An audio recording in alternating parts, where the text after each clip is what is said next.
Greet all of you out there tonight. It is hopefully good for you to have us in your house. We wish you were here with us. And the reason that Biff and I talked about him doing an adaptation, you know, Biff, I think you might have won the voice with that one. I tell you, that was great.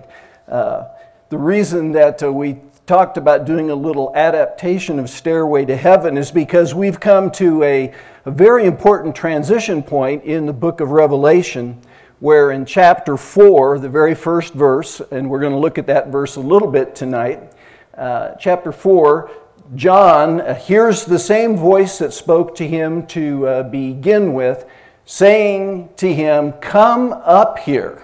And John is caught up in the Spirit. And in the Spirit, he has a tremendous experience of then seeing the rest of what we see in the book of Revelation. Okay, now, I still don't have any video here, but I was going to put up my little address again, that where if you need to get a hold of me, you can reach me here. And it's always fun to hear from some of you. I'd like to just say hi to Marilyn Barnes, who sent a nice email this week. Marilyn is on staff with the Jesus Film down in Colorado Springs, and she's been joining us on Wednesday night and said it gives her some real spiritual refreshment. So we're glad for that, and glad to have you tuned in with us, Marilyn.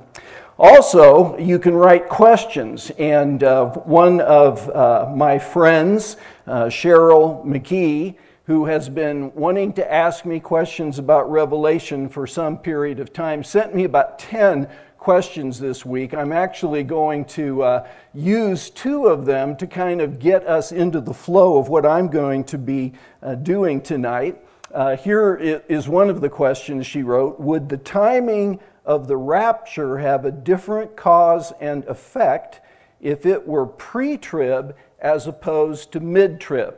Now, the thing about this question that I wanted to use is my first thought when I looked at it is I imagine there are people that are watching on Wednesday night that might not even know what this question is about. There are terms here that maybe you've never heard: rapture, pre-trib, mid-trib, and the question tied in with what I thought I would do tonight. This is a sort of a special extra week that we're having on part 1 of our series on Revelation, and next week we've got another very special evening. But what I thought I would do is that I would springboard off of that question and tonight do a little bit of theology with you. Now, don't get too nervous about that particular phrase, because theology literally comes from 2 Greek words that simply mean the study of God. And we're not only going to do theology, but we're going to take it sort of another notch deeper, because inside the general field of theology, there's a subfield called eschatology, and that word comes from the Greek word eschaton, which means the last things or the end times. And so eschatology is that part of theology that studies what the Scripture has to say about the end times and prophecy about the end times. And that's what we're going to do tonight. We're going to be looking at 10 theological concepts. I'm going to very briefly introduce them to you, that fall into 3 major categories that we will be looking at here in a minute. The issues that we look at when we're studying this part of theology are things like the rapture, which I'll explain to you in a bit, the tribulation, another theological term for part of the book of Revelation, the second coming of Christ, which I'm sure almost all of you are familiar with, the millennium and what that means, and then the age to come. So all of these issues are all part of what we then would refer to as eschatology.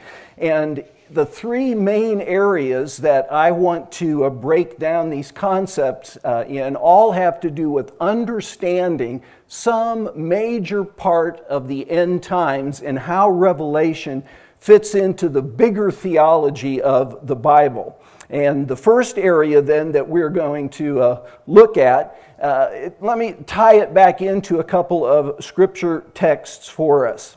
Right therefore, Jesus says to John, the things you've seen, the things that are now, and what will take place after these things. I believe in the very first session I pointed out this verse to you because it's almost like an outline of the book of Revelation.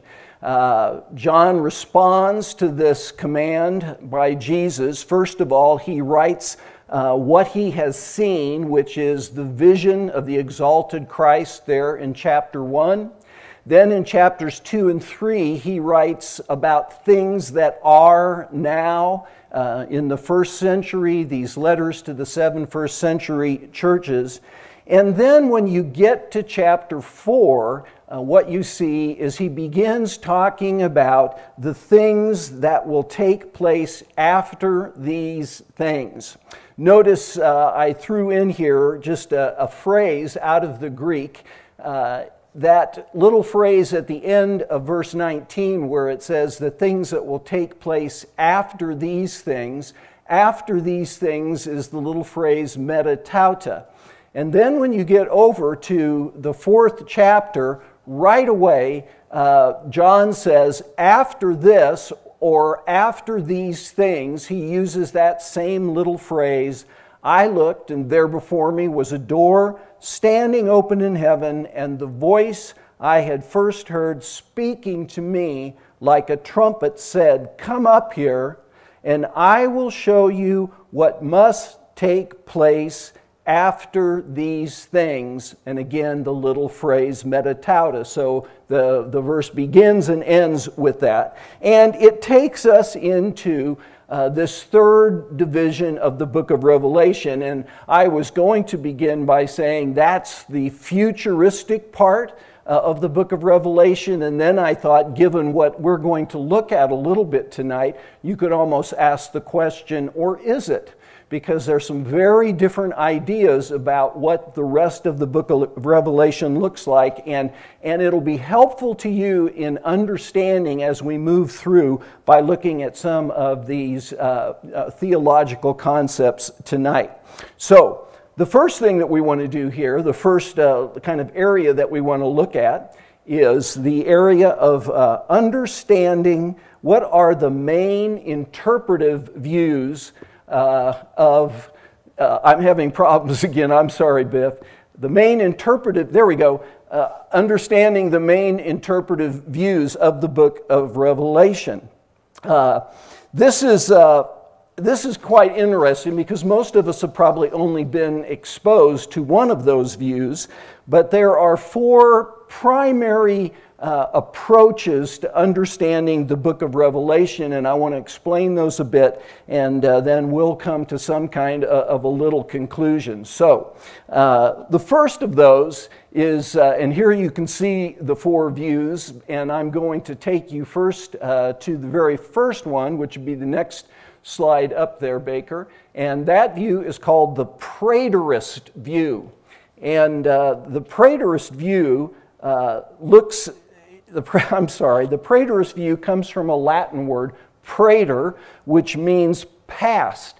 And the preterist view believes that the book of Revelation was a symbolic book like we believe it is, but that everything in the book of Revelation was completed and took place either in the 1st century or latest up until about the 3rd century.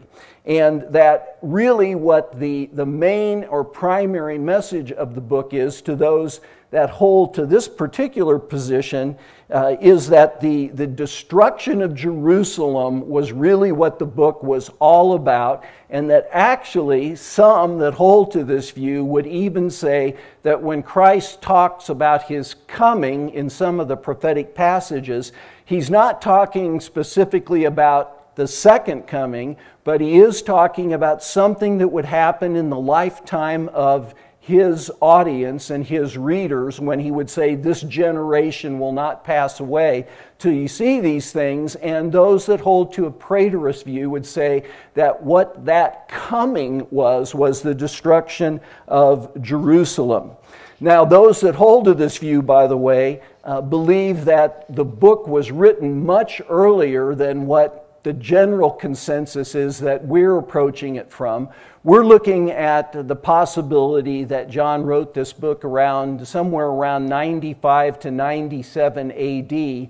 Those that hold to this viewpoint of everything being fulfilled in John's day, they believe that it was written clear back really shortly after the time of the Roman Emperor Nero, and that it had to be written prior to 70 AD, because 70 AD, again, is when Jerusalem was destroyed. And so in order for their little scheme to work, there has to be an early date to that. Interestingly, and this is one of the things that I hope I can do with you whenever I teach, a lot of us, let's just say within the larger population that would consider themselves to be Christians. So I think the Gallup poll said something like 77 to 78% of the population of the United States would identify themselves as Christians. Of course, it's a much smaller percentage than that would actually be engaged in church and express that belief in some sort of a formal kind of way on a Sunday morning. We think that statistic is more like around 70 million out of 300 and some million population in the United States. But even out of that group then that attend church, you'd have to ask the question, how many people really know what they believe? And I simply say that because oftentimes I think we come to church, we're told by sort of religious sociologists that the days in which we live, what people are looking for when they come to church is almost to be entertained. It's probably not exactly the right word, but they're looking for some sort of an emotional experience that they can leave feeling good. And really, if you were to ask them, what is it you really believe? There's probably a pretty good percentage that couldn't answer the question. But there's an even smaller percentage that if you would ask them, what do you believe? And they could tell you. If you ask them the question, why do you believe that? Then the percentage begins to get very small. And sometimes there's even this deeper level of what is the underlying facts that would give you a reason why to believe the things you believe. So for instance, why would someone have this view of Revelation, and where did it come from? And the fact of the matter is that this was a theory about Revelation that was first proposed in the 17th century. So 1700 years of church history were already in place when someone began to say, I think that what's going on here all took place in the first century. And the reasons for that are that this came out of the Roman Catholic Church, and at that particular period of time, which was, of course, the beginnings of what we call the Reformation, it was not unusual for many of the reformers to identify the Catholic Church as the whore of Babylon in the book of Revelation, and that the Pope was the Antichrist. And this began to sort of pick up some steam within the Reformation and Protestant parts of the Reformation. And there was what's called the Counter-Reformation, where the Catholic Church came back and began to address the issues that were raised by the Protestant Reformation. And one of the things that happened was, if they're going to, we need a different way of looking at Revelation if they're going to say that the fulfillment of these prophecies are found within the Catholic Church. And so this idea that, wait a minute, the initial letter was addressed to a first century audience, and is it possible that everything in there took place during the first century? So that view is called the preterist view. The next view is called the historicist, or sometimes the continuous historical view of the book of Revelation. And this is an approach to Revelation. It's kind of fascinating, that believes that what had happened in the book of Revelation is that it was an unfolding of everything that was going to happen in human history from the first century to the return of Christ. And so they would take certain parts of the book and would then identify that with a certain periods of time within particularly church history. So for instance, the trumpet judgments in the book of Revelation, they would say represent a period of time in the history of the church between 395 AD and 1453 AD, and then each of the trumpets would be given, the sounding of the trumpet would be given a historical definition. So the first trumpet under this particular view would be the invasion of Rome by the Goths. And then the second trumpet would be the raids on the Roman Empire by Attila the Hun. And then the fifth trumpet, where we see hordes of locusts in the book of Revelation, they would say was symbolic of the Muslim hordes that then invaded this part of the world. And so every piece of the book of Revelation, they identify with some historic period. Probably one of the big problems with this way of looking at the book is you really have to sort of stretch the book in a lot of different ways in order to make certain historical events fit into what the actual text says. And secondly, there tended to be no kind of a consensual agreement among those that would even hold this view as to which events fit with which parts of the text. And yet it was a popular view, as a matter of fact. And again, many of the reformers viewed Revelation this way. Martin Luther, John Calvin, John Knox, John Wesley, Jonathan Edwards, all of them took this historicist view of the book of Revelation. And again, because it was taking place during the Reformation, it tended to be a very anti-Catholic view of Revelation, which again would identify the Pope as the Antichrist and Catholic Rome as the beast. And so there was a lot of conflict going on between the Protestants and the Catholics during this period of time. And this became one way of looking at the book of Revelation. This also, by the way, is one of the views of how you look at the book of Revelation that we talked about a little bit earlier when we said that in some systems, actually each of the 7 churches represented some kind of a church age. So, for instance, the church at Ephesus in this system would have represented the apostolic age, the period of the time from Christ up to the end of the first century. And then the church in Smyrna, which remember was going through intense persecution, would represent the church from around 100 to roughly 313 AD, when the Edict of Milan really ended persecution against the Christian church.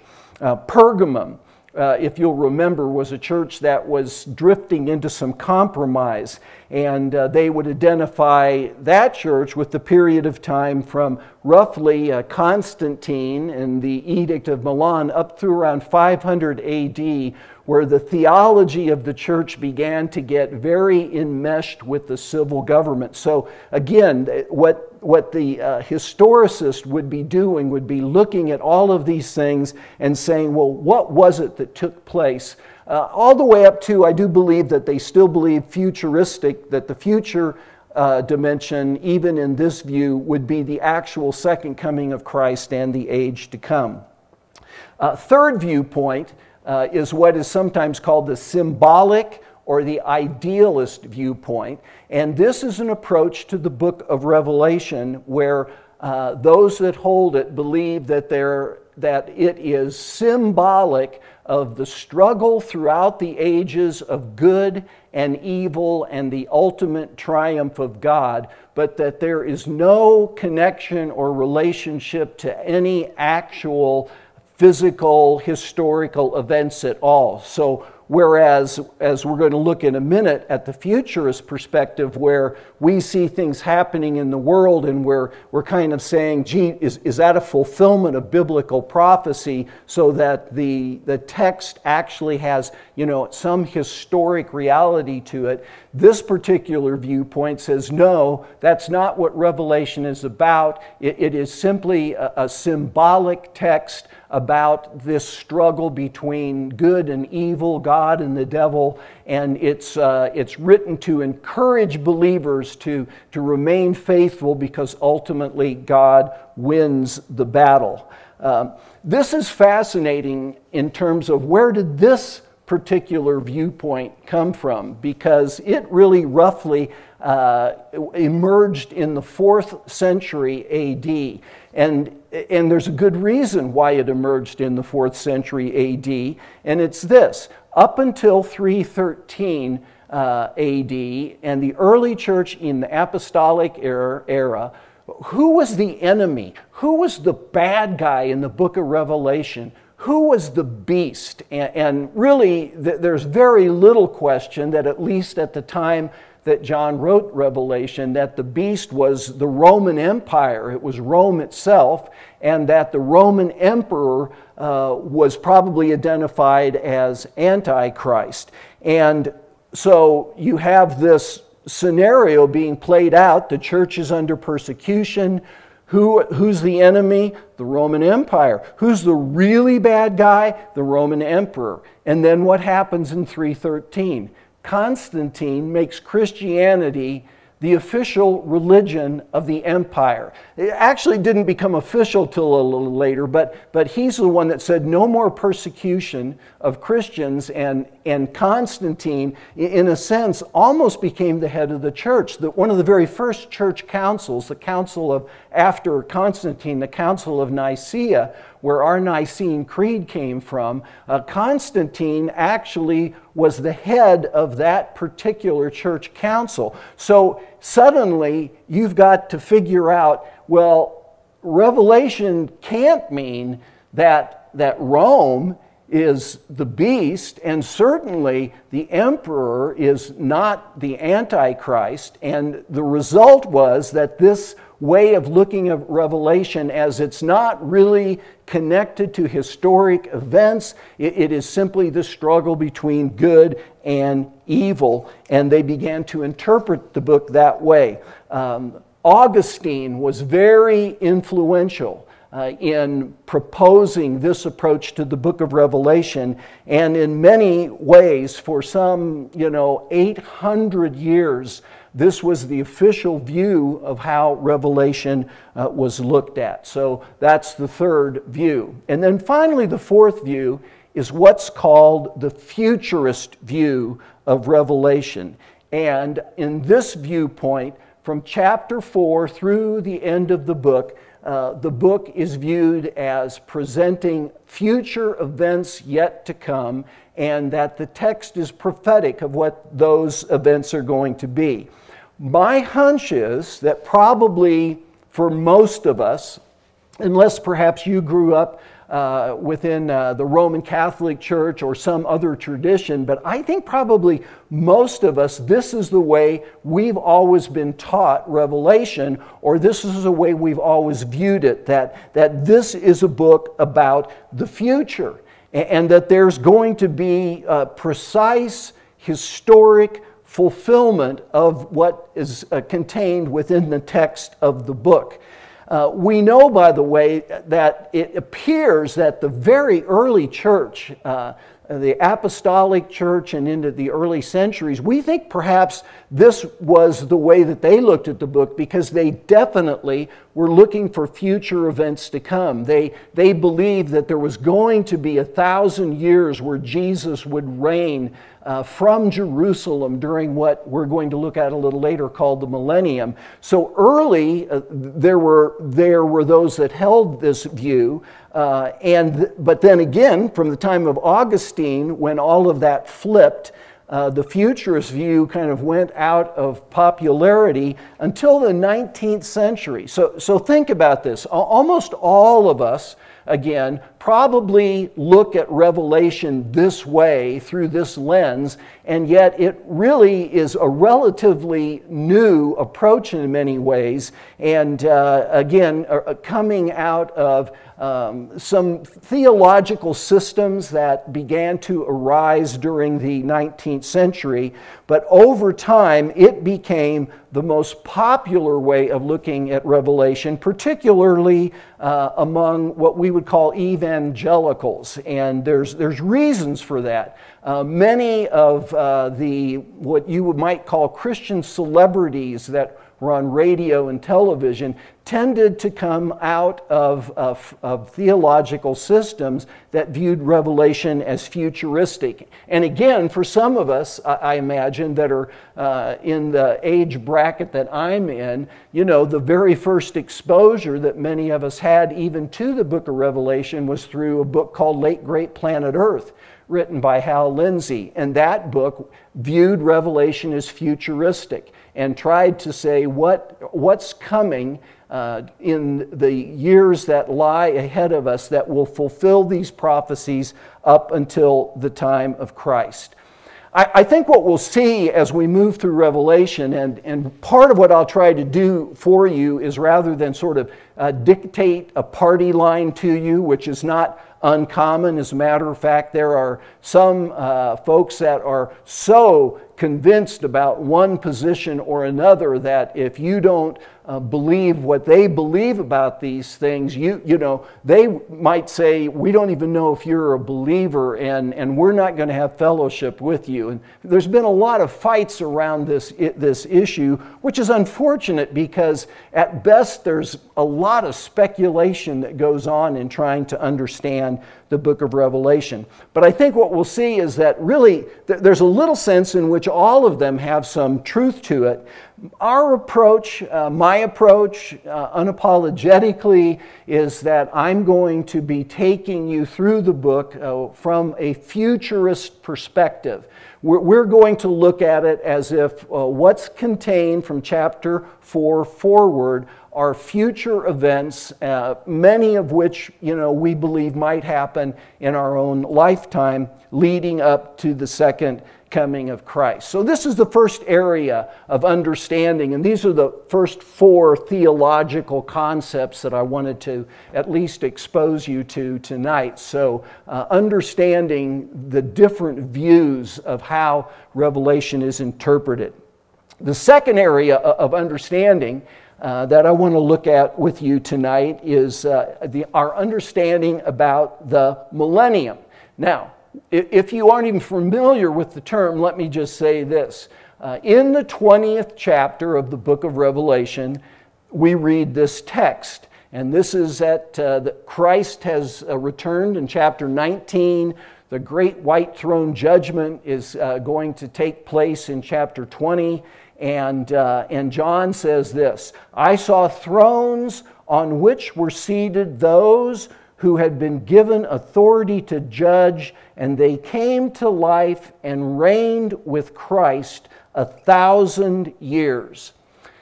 Millennium means 1,000, and this is a belief that again, in a futurist approach to the book of Revelation, that a time is coming when there will be a 1,000-year reign of Jesus Christ on this earth. And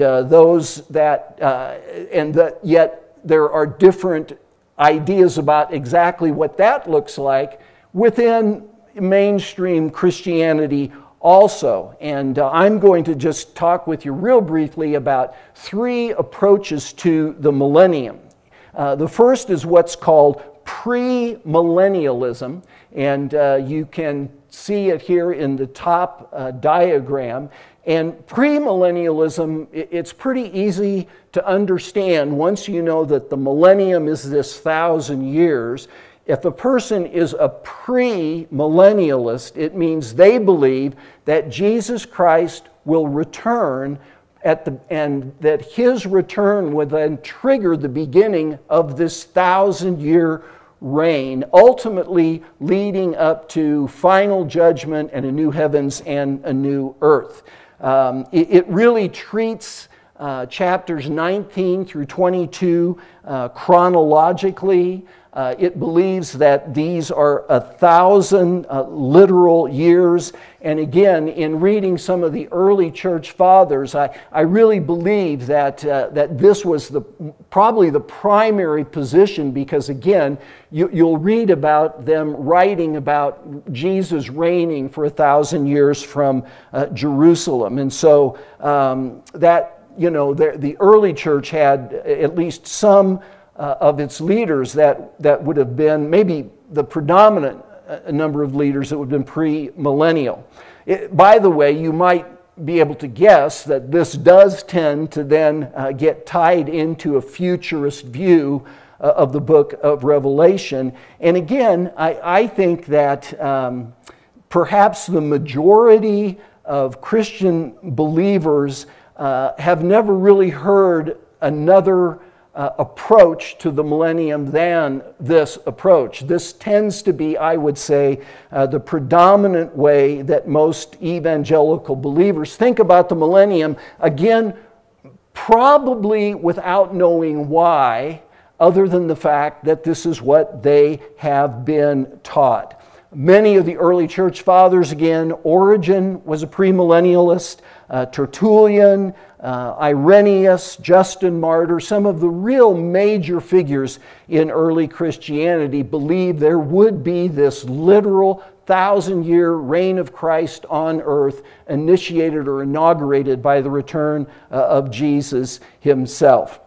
This view was held up until, and again, you're going to see how some of this ties in, up until around 431 AD, when at the Council of Ephesus, Augustine, who again was proposing a symbolic approach to the book, also then introduced a concept that the millennium itself there was a different way of understanding that, and we'll get to his position in just a minute. So again, this was a major position of the church quite early.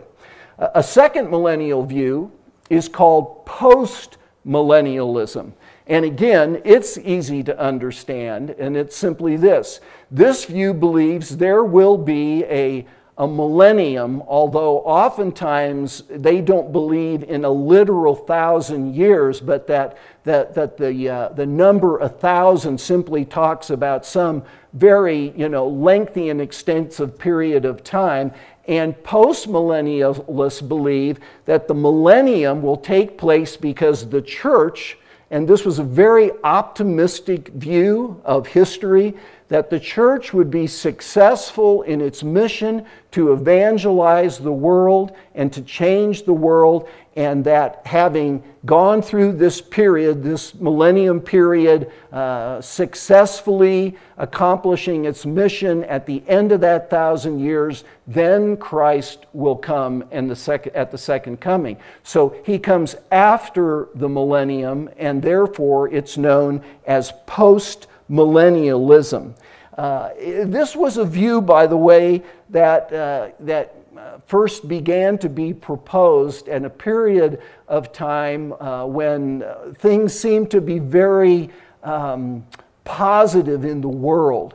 And after World War I and World War II, pretty much this view was generally abandoned. Probably still a few scholars that would hold to it, but the world didn't keep getting better. As a matter of fact, things happened, World War I, World War II, that were more horrendous than anything that had ever happened in human history. And so this optimistic view of the future kind of faded away, post-millennialism. Third major view of the millennium is called amillennialism. And basically what this position teaches is that those 1,000 years that are spoken of in Revelation are completely symbolic, that there is no literal millennium, but that there will be a time when Christ will reign through the church. And when Christ reigns through the church, there still will be struggles. It's not that everything is going to get better as in the post-millennial view, but that this is a symbolic period of time in which the church is simply accomplishing its mission, and that at the end of that time again, second coming will take place. And again, Augustine, the time of Augustine when the symbolic approach to Revelation came in, this really became the predominant view of the church for the next 800 years. And so, again, when we hear this term, amillennialism, it's something quite foreign to us, but we need to understand that, again, up until around the 19th century, this was the predominant view that the church held. Now, I will be approaching, as we study the book of Revelation, along with taking a futurist kind of a look at the book, I will also be approaching it from a premillennial standpoint. In other words, the way that I'll be teaching through the book, there'll be a chronology, particularly chapters 19 through 22, that those events are in order there, and that Christ will first return and His second coming is what will then inaugurate this millennial 1,000-year reign of Christ. I've always, when people have said, well, why do we need that? When Jesus returns, why don't we just immediately enter into the age to come, which is the view of some of these other positions? I've always felt like that there are many promises, particularly to the nation of Israel, that have never been fulfilled, that I think during this 1,000-year period of time that God will fulfill every promise that He's ever made in the Scriptures, and that is the function that this 1,000-year plays, so that there's a reason for this. But again, we'll be coming at this from the viewpoint of premillennialism. So again, those are the main views of the millennial. So you're either a premillennialist, a postmillennialist, or an amillennialist. Those are the categories that people will fall into. So that's a way of understanding the millennium. The third area, and final big area that I'd like to just walk you through a little bit tonight, is the area of how do we understand the timing of the rapture and the tribulation. And I guess first of all, we should start out by talking about, well, what in the heck is the rapture? Because that might be a new concept to you. The word really comes, and again, the tie-in here, and let me just say this, is that in terms of a futuristic approach to the book, in Revelation chapter 4, verse 1, when John hears the voice and it says, "Come up here," and then he says, in the Spirit, he's caught up into the presence of God, there are some that would then connect that with this event called the rapture. Let me get to the rapture and we'll come back to chapter 4 in Revelation. So here's where it comes from. In 1 Thessalonians chapter 4, there were some people that thought, because of this sense of belief that Jesus was going to come immediately, every now and then a false teacher would come along with some kind of a teaching like, well, Jesus already came. Or the other thing, other kind of issue that arose was when Jesus didn't come immediately and people began to die, believers began to die, their families would wonder, well, did they miss the second coming? What happens to those that have died before Christ comes? And so Paul addresses that here in 1 Thessalonians chapter 4, where he tells them this: "For the Lord himself will come down from heaven with a loud command, with the voice of the archangel." I left out one little phrase so I could squeeze this on. "And the trumpet call of God, and the dead in Christ will rise first. And after that," now this is what the rapture is, "after that, we who are still alive and are left will be caught up together with them in the clouds to meet the Lord in the air, and so we will be with the Lord forever." The word that is translated "catch up" in the New International Version, the Greek word is this word harpazo, which means to seize something, or literally to grab something and snatch it away. So you get this idea from the text that it's as if Christ grabs those that are still alive and takes them away. And then when the scriptures were translated into Latin by Jerome in the 4th century, the Latin word that was used in this text was the word rapare, or rapto, and so our word rapture is kind of a transliteration of the Latin word, which has this same sense of to seize something or to carry something off. So what the rapture is, and this is kind of mind-boggling, when the scriptures talk about the rapture, they're saying that there will be one generation of true believers that will never experience physical death. There is one generation of believers that will suddenly and forcefully, although I'm sure joyfully, be removed physically from the planet in an instant and caught up to be with Christ.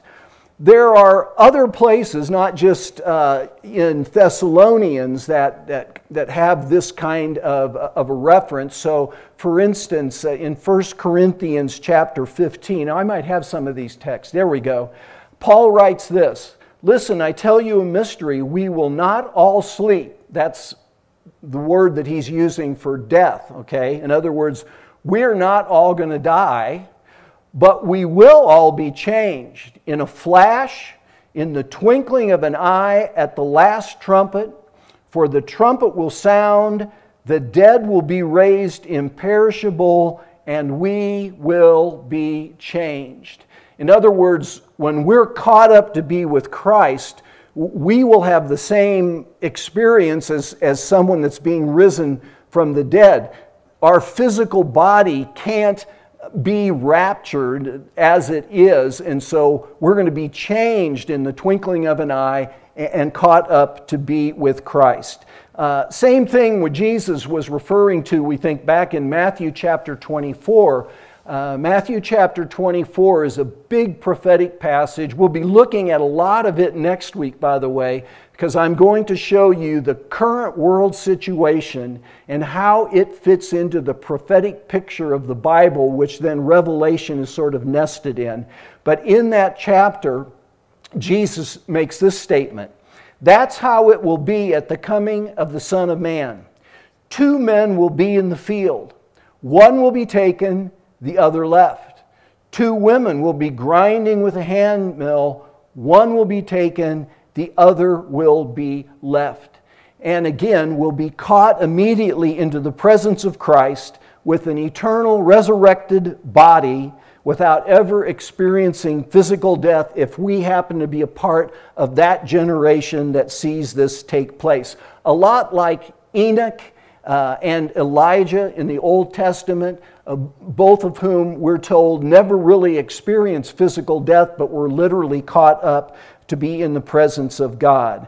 And I would say this, that when it comes to this issue of the rapture, among futurists, those that believe that the book is looking, things will happen to fulfill the text in Revelation, the issue is not whether this will occur, but the big issue in this area becomes when will this event occur? And there are three specific primary views on the relationship between the rapture and this tribulation period that is portrayed for us in chapters 6 through 19 of Revelation. These are the three, but I'll take you back again. We'll go this way. The first of those three positions is called a pre-trib or pre-tribulation rapture.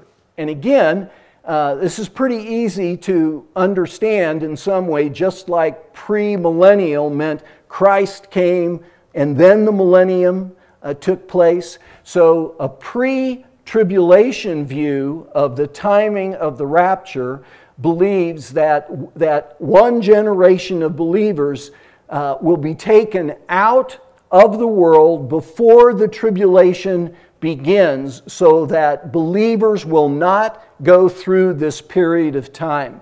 We think it's a 7-year period, although again, since 7 is kind of a symbolic number, ties back into some Old Testament prophecies, but for the time being, let's just say 7 years of literally hell on earth, that believers will be gone because the rapture will take place. Now, this is an immensely popular position, again, because so many well-known celebrity kind of pastors, people like Chuck Swindoll and Hal Lindsey and John MacArthur, mainly those that came out of seminaries like Dallas Seminary, have taught this pre-trib rapture, even though, again, it's relatively recent. The historic position in the church, really up until probably, again, the 19th century, was a feeling that believers would go through this period of time, because Revelation makes many references to the saints and of people that have been martyred during this period of time.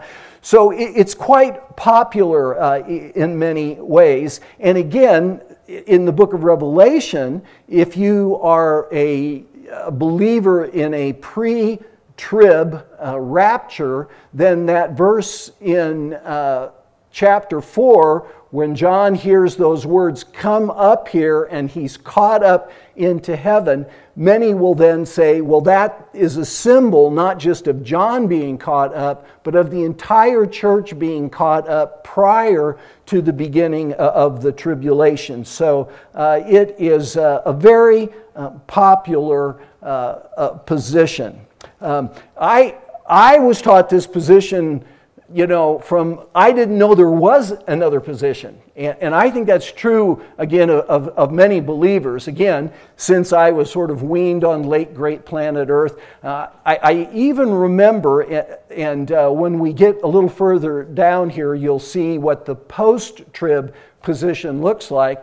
But when I started seminary, I came in a semester late to Denver Seminary, and one of my very first classes, which was a New Testament survey, they were already into the book of 1 Thessalonians, and I can remember sitting in class and the professor kind of drawing a timeline, not unlike what you see here in the graphic, and on his timeline he had the tribulation, and then he had the line coming down with the return of Christ at the end of the tribulation.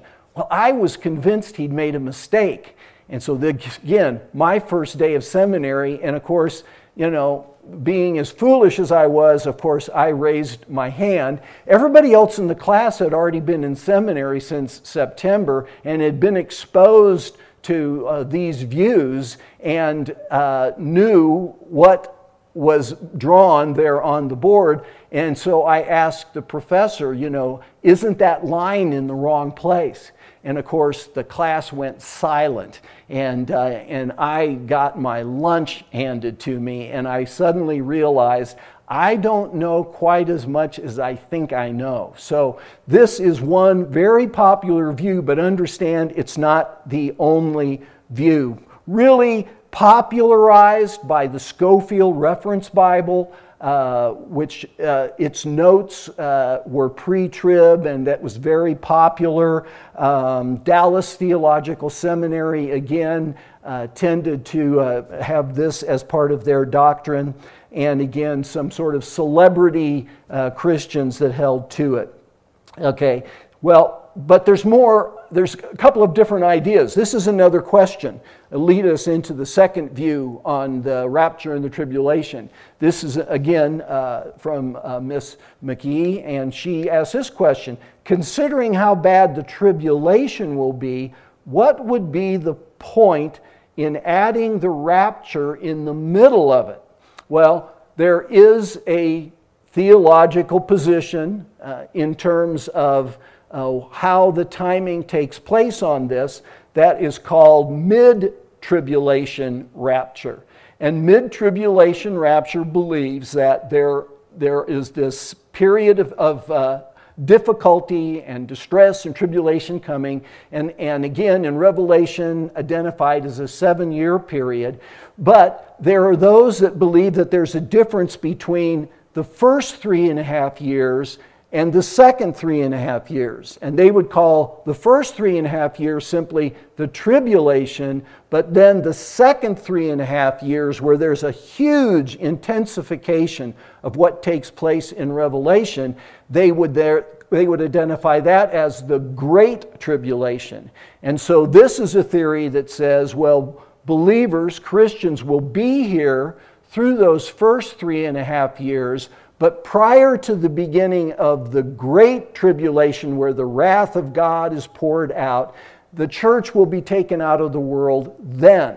And, to answer the question, what's the difference, or what difference would it make? I guess it would depend whether or not you were one of those that left or had to go through it. That would be the big difference between the two. But it's it's not a widely held view, but some do hold it, that believers are here. And then the other sort of identifying mark on this is that halfway through the period of the tribulation, you have the 7 trumpet judgments.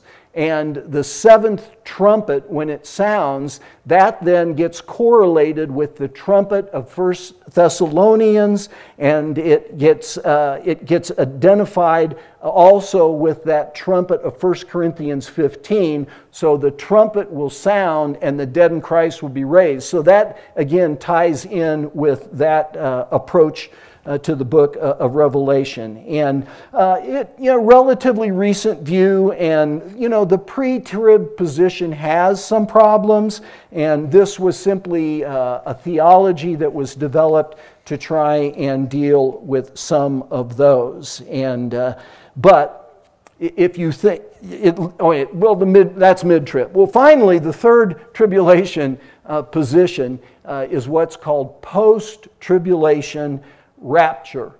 And this is a viewpoint that believes that believers that are alive at the time of the tribulation will be present on earth and will go through this period of time called the tribulation. And at the end of that period of time, the rapture will take place, but the rapture and the return of Christ are a unitary event, so that the dead are raised, those that are living are caught up with them to be with Christ, and then with Christ we all return at the second coming. there's a historical background to that. That sounds a little crazy, like, well, that doesn't make a lot of sense. But really, the word coming that is used in Scripture of the coming of Christ, it was a word that also was used to talk about when a king would come to a city to visit. The parousia is the Greek word. And what would oftentimes happen is that if the king was coming and they knew he was coming in peace, that the city would oftentimes open the gates to the city. They would go out of the city, they would meet and greet the king, and then they would enter back into the city with the king, and that was called the coming of the king. And so this particular approach to the rapture and the tribulation views the coming in that kind of way, that again, believers will go through this period of time and protected from the wrath of God, but exposed to persecution by Antichrist and the forces of evil. So it's, and we think that it was the primary historical position of the church from the 2nd century through the 19th century, so that for the bulk of church history, again, until this kind of modern popularization of the pre-trib idea, this was the primary position. I have to say something, and that is this. I'm going to approach the book from a post-trib position. As I've studied this particular area, I've come to the conviction that post-trib, I believe, is the most biblically consistent, but I can tell you this, it is the one point in my theology where I hope I'm wrong. I really hope the pre-trib position is right, because if I'm here, I really personally don't want to go through the tribulation. But again, historically, that's been the predominant view. One other kind of, this is very, I won't go too much into it, there's also what's called the partial rapture theory. And that's a theory that the faithful and obedient believers will be caught up and won't go through the tribulation, but that lukewarm believers, like we talked about in the church in Laodicea, marginal, those that aren't in fellowship with Christ, they're going to go through it in order to purify themselves. But that's a pretty obscure position. I have to also just say that my mentor in seminary, Dr. Vernon Grounds, he said that there's one final position, and that is the pan-tribulation position, and that is that it's all going to pan out in the end. So I can promise you that. Well, we need to wrap it up for tonight, and again, I hope this is helpful, giving you some context on Revelation. We have some questions. Biff will come up and show them to you. But again, just know that as we move forward in the book of Revelation, we'll be approaching it from a futurist viewpoint, pre-millennial position on the millennium, and sort of a post-trib view, but I'll probably throw in a little pre-trib along the way also. Next week again, great week. I hope you'll tune back in. Biff? All right. Dr. Bob, oh my goodness. It just blows my mind. And so I will say this, in my theology, I'm a pre-tribber. When we're on our way up, I'm going to say to everybody who was a post-trib or an all-millennial or something, be like, I told you so. No, I'm joking. We have 3 questions for you tonight, and those 3 questions are as follows. Number 1, what were you taught about the second coming of Jesus? We've all been taught things, as Dr. Bob talked about tonight. We all have our own preconceived notions, and that's why the church isn't unified on some of these things, but what were you taught? That's a great thing to talk about in your Zoom groups tonight. Secondly, which of the 4 views makes the most sense to you? And third, which view of the rapture do you think is correct? Well, I know this, and we can debate this all night long and forever, but I do know this. Jesus is coming again to get you and me if we belong to him. So, I'm just going to stick on that point. God bless you. We'll see you Sunday morning at 10:30 a.m. right here for our live stream. And then again next week at 6:30 p.m. to hear Dr. Bob. God bless you. Have a great night. Get in your Zoom groups and answer those questions. Peace and blessings.